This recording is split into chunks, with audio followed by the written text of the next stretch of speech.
Yeah.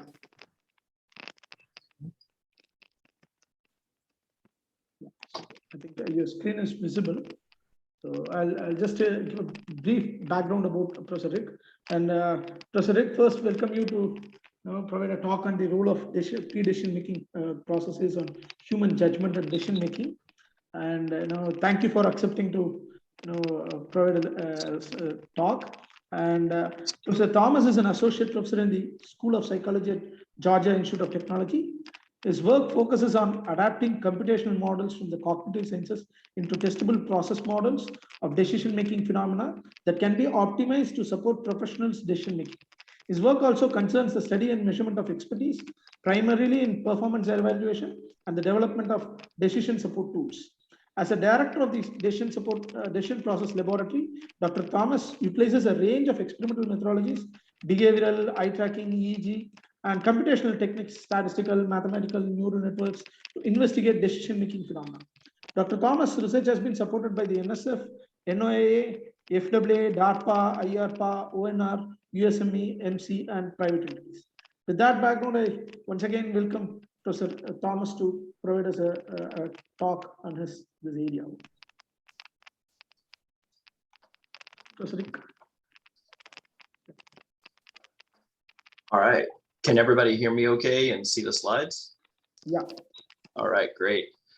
Thank you for inviting me. I probably should say it's my students that use all of those technologies and computational modeling techniques. I know a little bit about them, but as we all know, the students do the lion's share of the work. So all of this research is joint with, really, this particular line of my research is joint with my colleague, Mike Doherty, and a host of students and postdocs that have worked with us over the years. Thank you for inviting me to this symposium. And Georgia Tech, if you don't know, I don't have a slide to show you where it is, but it's about 2 states south of Purdue, okay, in Atlanta, Georgia. And then I hail originally from Texas, which is the big state, okay. All right, so yeah, what I'm going to talk about today is the role of pre-decision processes in human judgment decision-making. So essentially, it's all the things that take place before somebody makes a decision that is extremely consequential in influencing that decision and that preference. Things like memory retrieval is one of my main topics that I study, but really hypothesis generation. So how people generate explanations. Professor Rick, sorry to interrupt. Can you put your presentation in the slideshow mode so that it is? Oh yeah, absolutely. Okay, is that better? Yes, yes. Great. Okay, so actually, I'm sorry, but maybe it's just my screen, but it goes into that mode with the notes on. If you have a dual screen. Oh, let me. Yeah, I'm sorry. Is that how you're seeing it as well, Babji?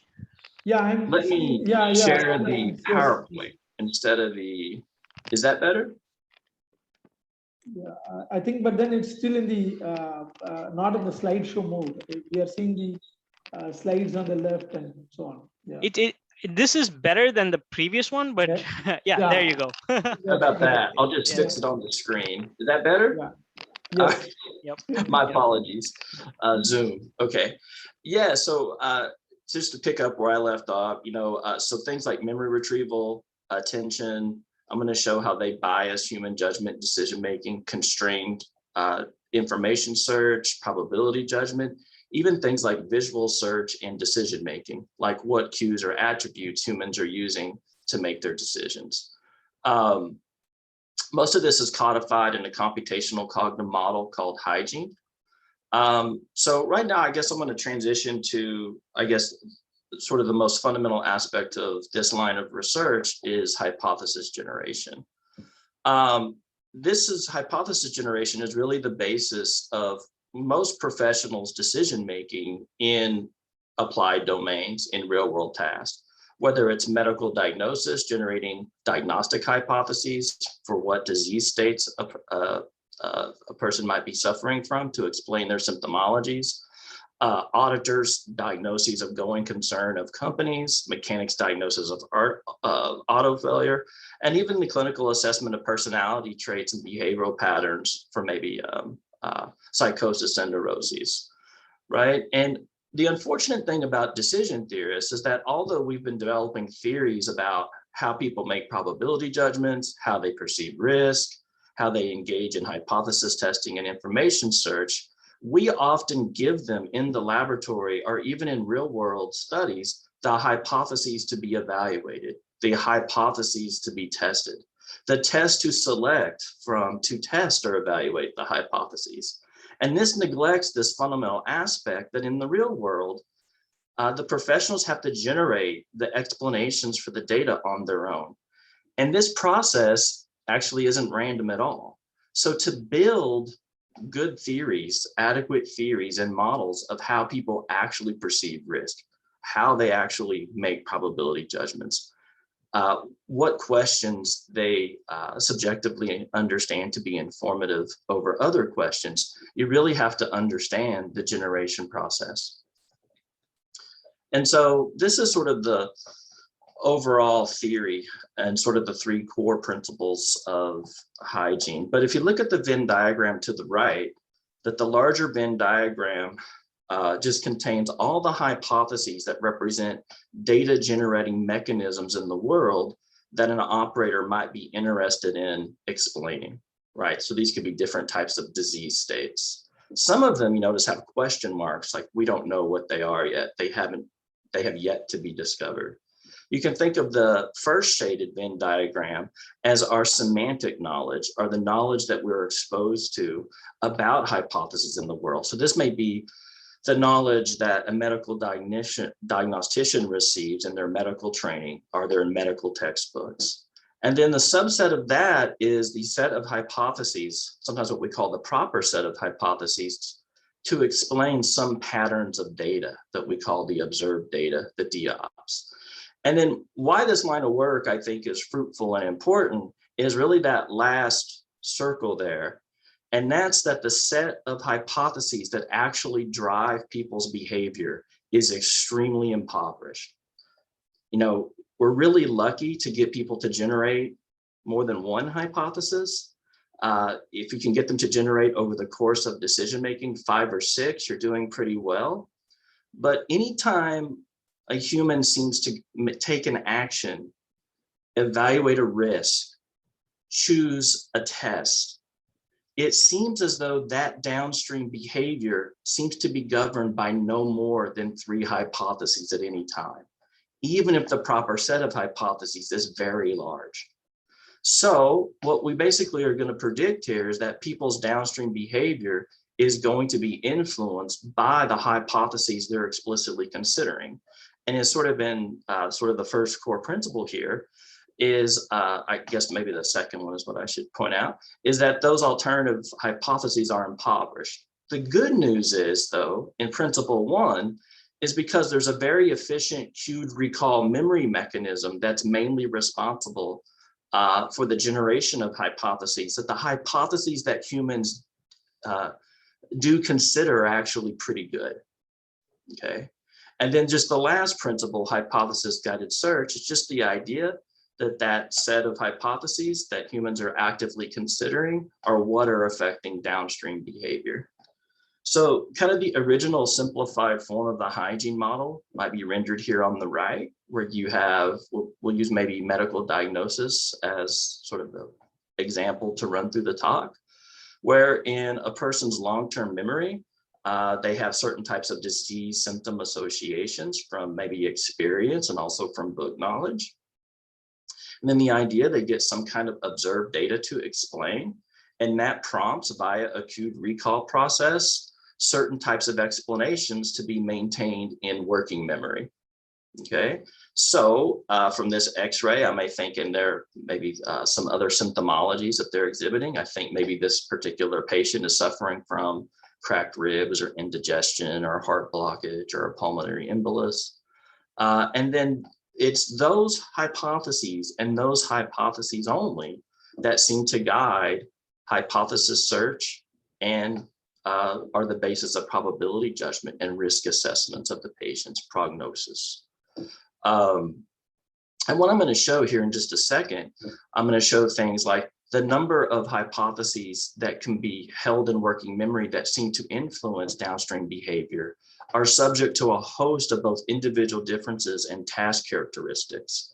So things like the ability of somebody to hold information in memory while actively thinking.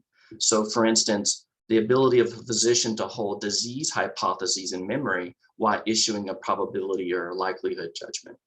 Okay, so people that have greater capacity to consider more alternative hypotheses will tend to be less overconfident in their judgments. Moreover, it takes time to populate the memory system consciousness with hypotheses. So if you truncate the amount of time that somebody has to generate explanations to explain a pattern of data, then it's as if they'll become more overconfident in their judgments. This is what the architecture looks like these days. We've added a lot of machinery to the original one. So we have now things like working memory dynamics, where we try to model and understand how the order of information or the sequence of decision-making influence diagnostic behavior and belief. And it turns out, unfortunately, that humans are not insensitive to the order in which they receive information, even when the order of the information itself has no diagnostic or informational value.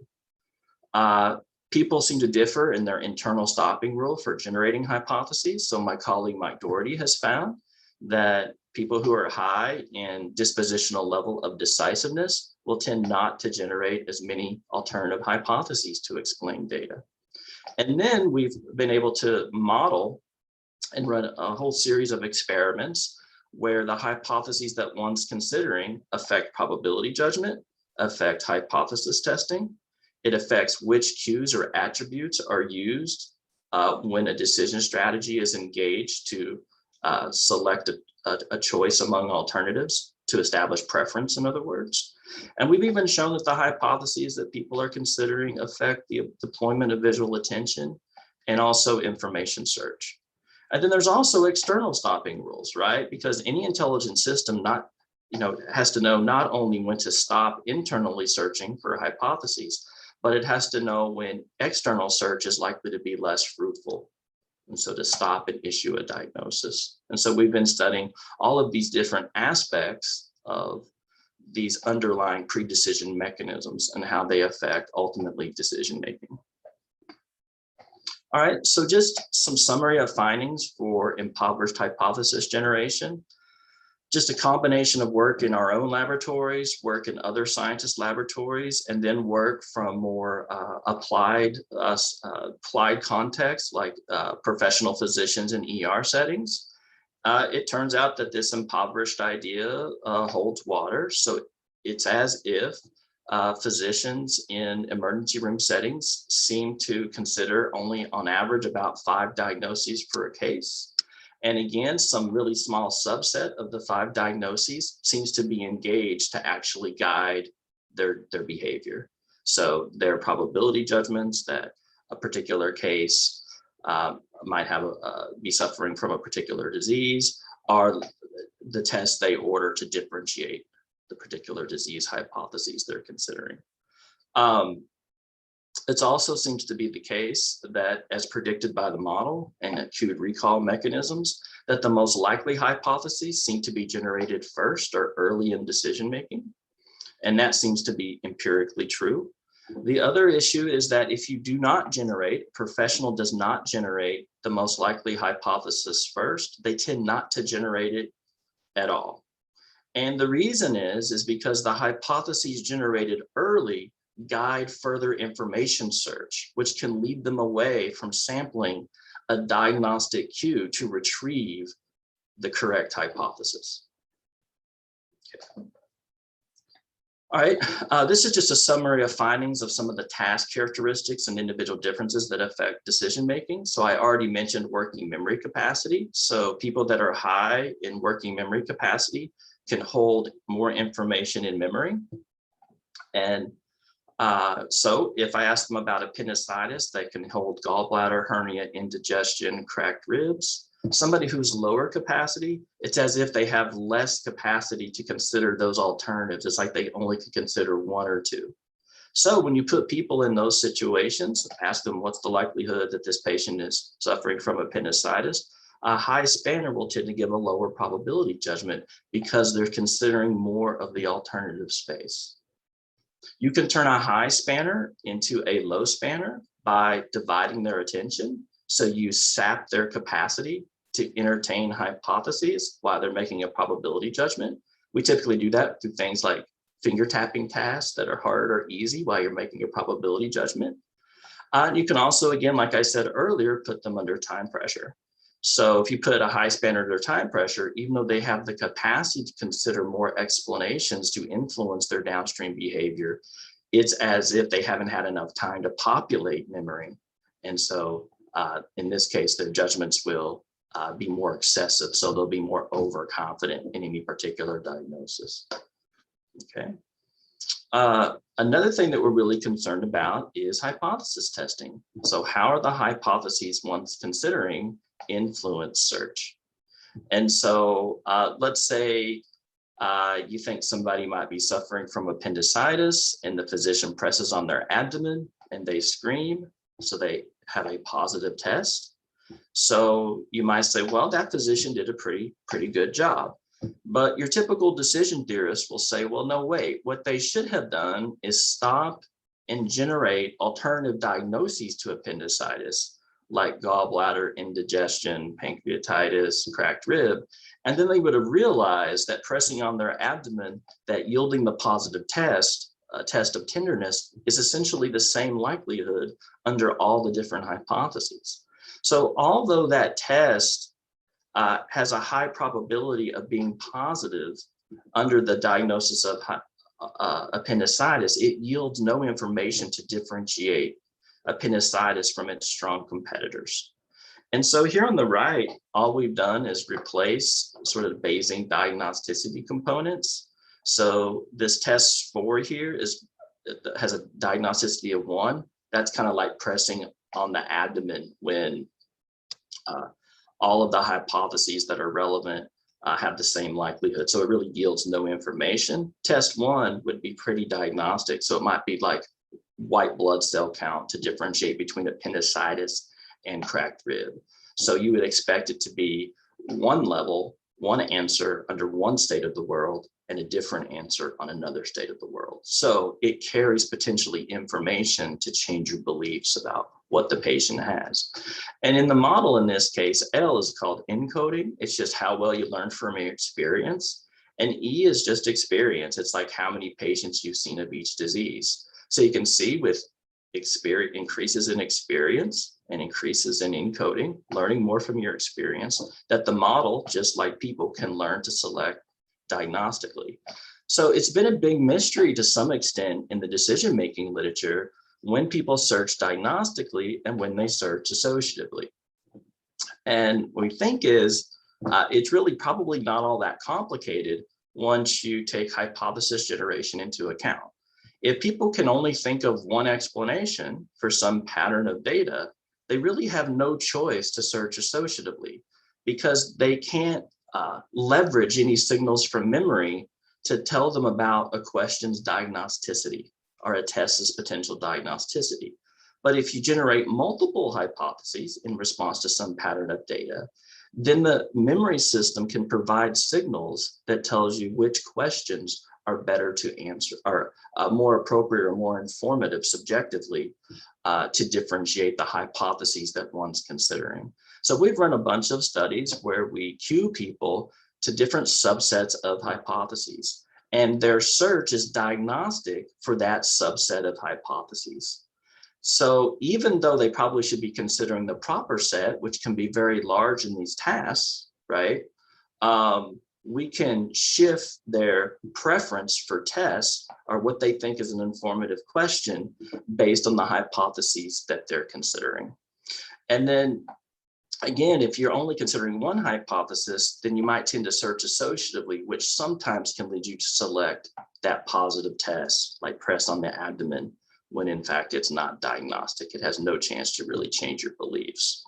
So if you put people under time pressure, for instance, the model predicts that you'll get more instances of single hypothesis reasoning and people would be more likely to engage in a positive test.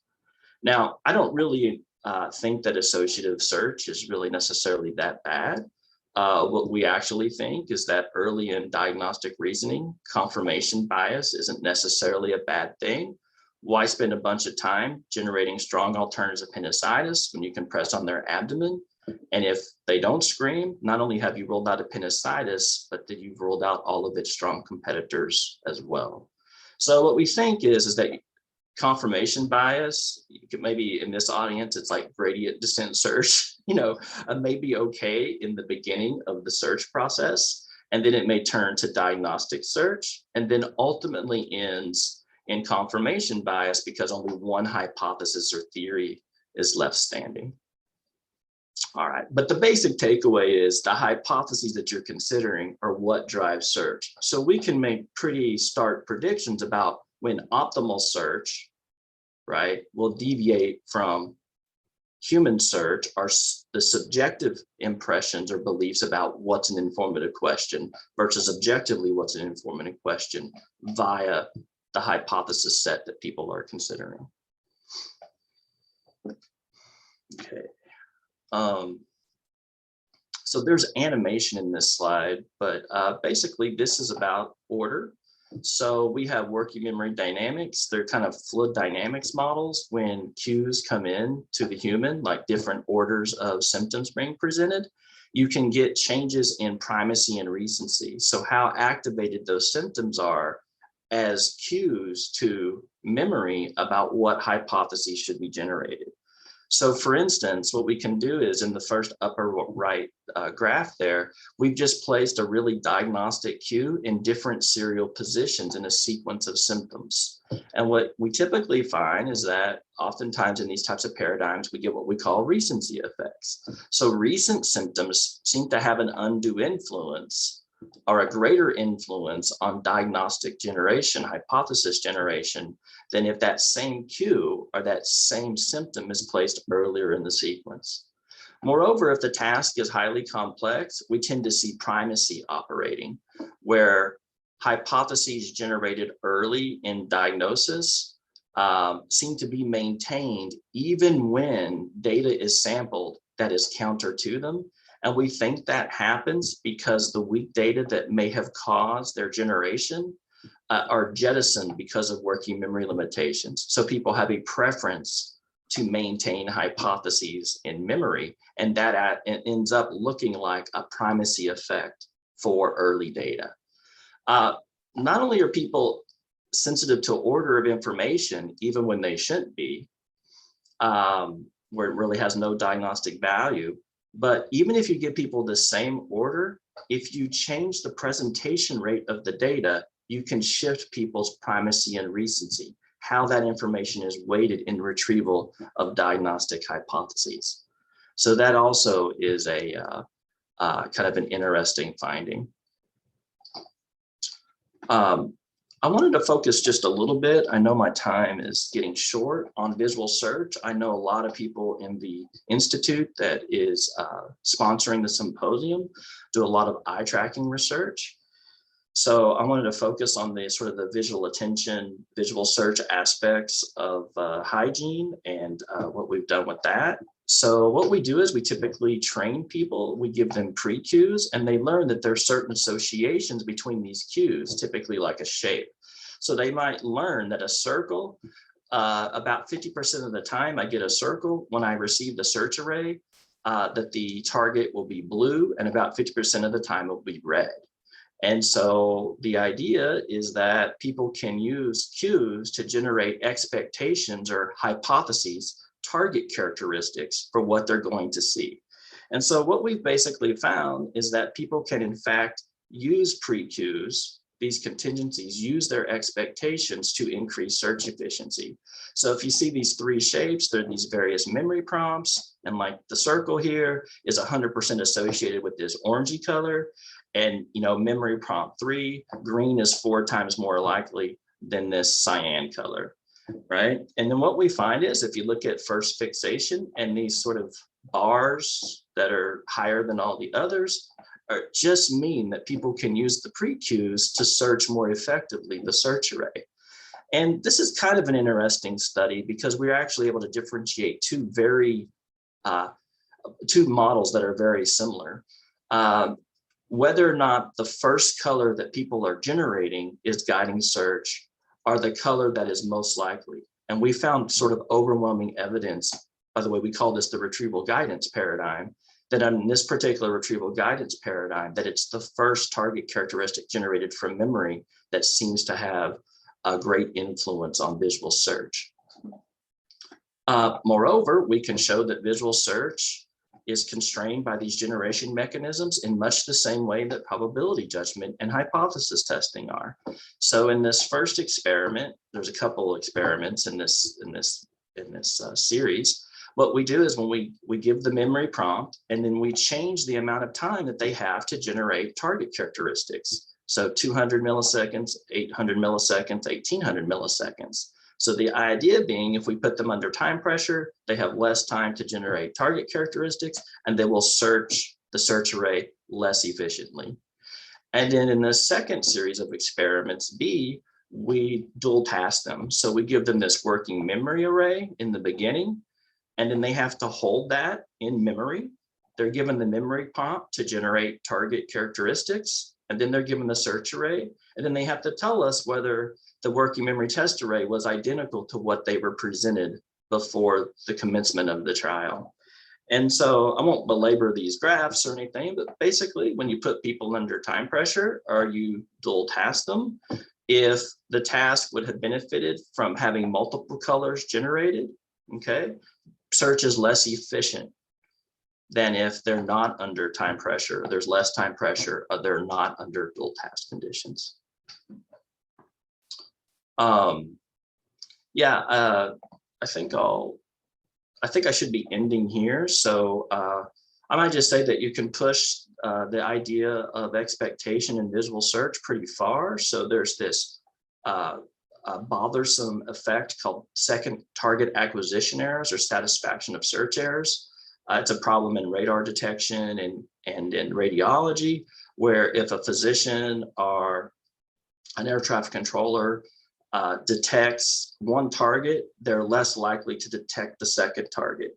And all we've been able to show is that it's really can be expectation driven. So when your expectations match the environment, when you expect there to be multiple targets, you'll tend to find them and not exhibit second target acquisition errors or satisfaction of search errors.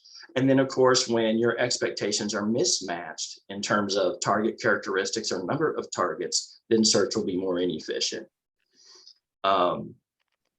Professor Rick, you have another 10 minutes, so it's not we are not under. Oh, do I have another 10 minutes? Okay. Yeah, we are not under time pressure.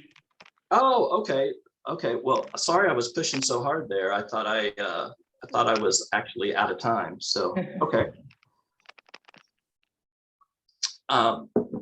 Yeah, so, okay, so I'll just labor this slide just a little bit. So what we've done is we've also hooked hygiene with a robotic eye that's meant to mimic human visual cortex operation. And in this case, you know, we can deploy it in scenes, and we can sort of model both how human operators might trying to detect, in this case, tanks and in camouflage in certain types of visual scenes. And so you know, we have a visual search component in hygiene, so we can actually sort of simulate what our experiments will look like in terms of human behavior, in terms of fixations and such, before we actually run the experiment. This is also some of our newest work, and to be honest, I never thought these pre-decision processes that we could push them into the realm of decision making or choice, but it turns out that seems to work. And so the big debate one of the big debates in decision theory right now is, what is the basis of attribute or cue generation that are then used by our decision strategies to make a choice? And so if you're familiar with the work of Gerd Gingerenzer and sort of Colin Tversky, there's this task called the cities task, which has become very popular. So the idea is that you're choosing which city is larger, like Bonn or Munich.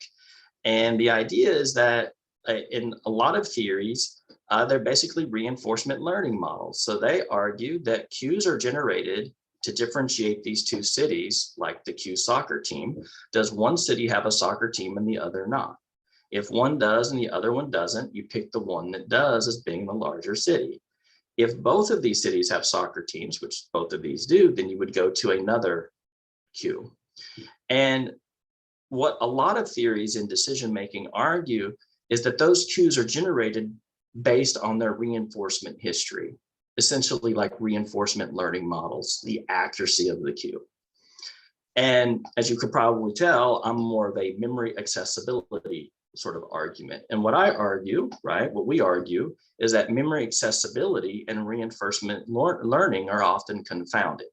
So it's most definitely the case that the cues you're most reinforced for using, because they're accurate, are going to be more accessible in memory.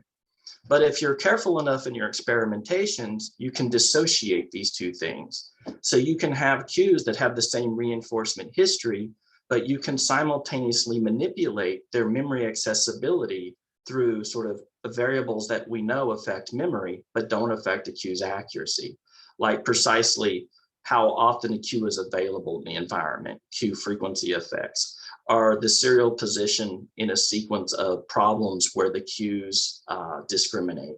We leverage what we call long-term recency and primacy effects in memory. And so what we found over a whole host of different ecologies, and you don't have to be a decision theorist to understand these ecologies. Basically, the ecologies are, you need a whole bunch of cues you need to use a whole bunch of cues to select a high utility option, or you need a few cues to select a high utility option, or you just need to use the right set of some subset of the cues to select a high utility option. So a whole host, and then environments where almost no matter what you do, you'll probably select a high utility option. And over all these different types of ecologies, a model that incorporates memory accessibility tends to beat out models that only have reinforcement learning mechanisms in them. And if you look at these papers, there's like these impressive looking Bayes factors, like a model of memory fits this type of data, millions and millions of times, tens of millions of times better than reinforcement learning models. But it's really not a fair fight, right? Because our models also know the reinforcement history of the cue, but they have machinery to account for these fixed factors of memory accessibility that the reinforcement learning models cannot see, right? So the extent to which our fairly powerful experimental manipulations work, right, it will yield evidence for the cue accessibility sort of theories and evidence against just a straight up reinforcement learning mechanism. So just to boil this down to its basic premise, which cues or attributes are most accessible tend to have the largest impact on memory. And I think I have to go to presentation mode for this to work. I added this based on a talk we had yesterday in one of the breakout sessions. But basically all I'm arguing is that if you have various, this is a naval example, you have various cues, one of the things that influences what cues people have access to are things like the display, the interface, but also the models or the decision support systems. So one of the things I've been concerned about with cue accessibility theory, to the extent that models are shaping behavior in a way that is not consistent with, puts forward some cues, but withholds certain types of relevant information from the decision maker or provides irrelevant information. I call this sort of model blindness. So the idea is that we have to be careful as designers and development of decision support systems, because models can be misspecified, models are obviously simplifications, models obviously have error, that we are in fact determining in large part what cues or information or attributes become the basis of people's preferences right? In other words, what information their decision strategies have access to that affects their downstream behaviors. So in these applied domains, this could be a real problem. And I think as the world becomes more and more complex, and there's more and more of a reliance on models, and a lot of models are like deep learning models, they predict well, but we can't really explain their behavior, that this is going to become more and more of a problem. And so, so I'll just end with some current and future work. One of the things I'm really interested in is multi-agent hygiene models. This here is a computational version to leverage wisdom of the crowd, where you have different hygiene models and you have different medical database that have been subjected to different types of NLP, natural language processing. And the idea is they get a patient's symptoms and they reason in tandem to diagnose the patient. But I'm also interested in things like cascaded decision-making. So you have agents in a hierarchy, like in command and control structures, and you have agents working in groups. So one of the things I'm interested in are certain types of command and control structures more robust to certain types of biases from the hierarchy than other types of command and control structure. If you have groups in decision-making, when is a group making a decision? When is the group facilitatory? And when does it lead to problematic things like groupthink?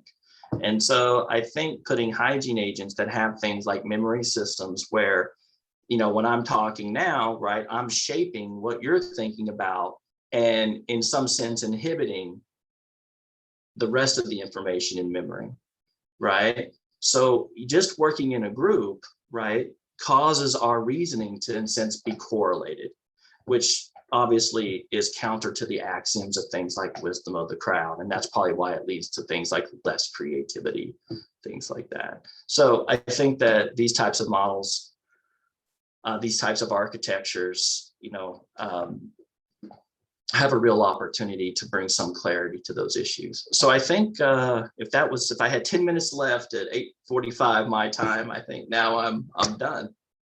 So I'm happy to answer any questions at the end of the session or whenever. Thank you so much. Thank you so much, and a wonderful talk on the decision-making process of humans. So before I take some few questions from the audience, I have two questions. One of it is like, you know, you showed an application slide on the, you know, the application to an army environment, like in the battle tanks.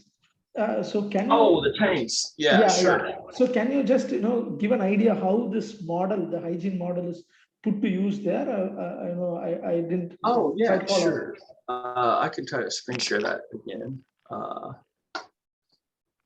Yeah, so we just hooked hygiene to what's called the target acquisition model of Zielinski, who's a very well-known attention and visual search researcher. And so what happens is that we have a sensor decomposition, and these are real simple. These are Gaussian derivative filters of the scene. And then we subject those filters, just like we do feature detectors for disease, you know, so the words that are used to describe the symptoms of a patient. But in this case, there are these sensor decompositions, right? And then those sensor decompositions, using the law of memory retrieval, similarity graded retrieval, kind of governs how humans generate hypotheses. We generate the prototypes of the various signal decompositions, in this case of the tanks, right? And then those enter into memory. And then we can derive beliefs that the model has from its beliefs about what objects are in the visual scene. And that's just what's rendered at the bottom here. And of course, each robotic eye is like only looking for one tank. So what you can do is then you can take the robotic's eyes and you can integrate their belief functions. And you can see that in this particular case that early in search, the model doesn't really know what objects are in the scene, but at the end of search, it's pretty sure that target 1 is in quadrant 3 and target 4, and target 2 is in quadrant 4. And so not only that, right, in theory, the signal decompositions can be reverse engineered by smart engineers and computer scientists like you all. So for instance, we have a drone or an asset that can be translated to a set of control actions. So we can maximally differentiate the objects that the hygiene robotic eye system thinks are in the scene. So we could get the right imagery or the right sensor readings or, the right the right sensors to differentiate the objects. Does that help? Yeah, yeah. Okay, Definitely. okay, great. Yeah. Yeah. So for me, it's no different than the disease. The mathematics is a little different from the sensors, but I have engineers that signal decomposition engineers that kind of work for me that did that. I don't have to actually know how that works. But again, it's just simple Gaussian derivative filters, which mimic the visual cortex of mammals. Okay. Yeah. So I have another question from Raj. So what experimental methods, so he was asking what experimental methods can be used for finding out all the hypotheses generated by an actual human actor? Oh, so you could typically, I mean, this is a dangerous game. We typically ask them, right? So we ask them to tell us explicitly what hypotheses they're thinking about. Or when they order a test or they make a probability judgment or a risk assessment, we have what we call a thought listing. Tell us the things that you were thinking about when you made that judgment. Now we understand wholeheartedly when you ask somebody something, you're changing what they're thinking about, right? I mean, we totally understand that. There's like a mini Heisenberg uncertainty principle in psychology that's operating here. So one of the things we've done, we've developed an eye tracking sort of technology where we can ask people what they're thinking about implicitly. And one of the ways that we do that is called the MAC, actually, I think it's called the MAC procedure in its published version. We called it, it's gone internally by many different names, and the memory activation capture procedure. And so to the extent that first saccadic eye movement has been established to be obligatory with semantically in the search array with objects that are semantically related to what's being maintained in memory, then what we can do is we can put up these search arrays for 50 to 400 milliseconds, measure their first saccade, and we think that that is diagnostic in certain types of experimental paradigms of what they're thinking about. And we think that that is less intrusive than asking them what they're thinking about, or can be. But to be honest with you, most of the time we simply ask them, or we run very careful experiments in the laboratory where we queue up certain types of hypotheses we think the person should have a bias to consider based on how the memory system works. And then we look at whether their pattern of behavior, their risk assessments, their probability judgments, their preference for certain types of questions over others as being potentially diagnostic fits those patterns. And so we try to essentially bootstrap what must have been in their mind to account for that effect of that guidance on their downstream behavior.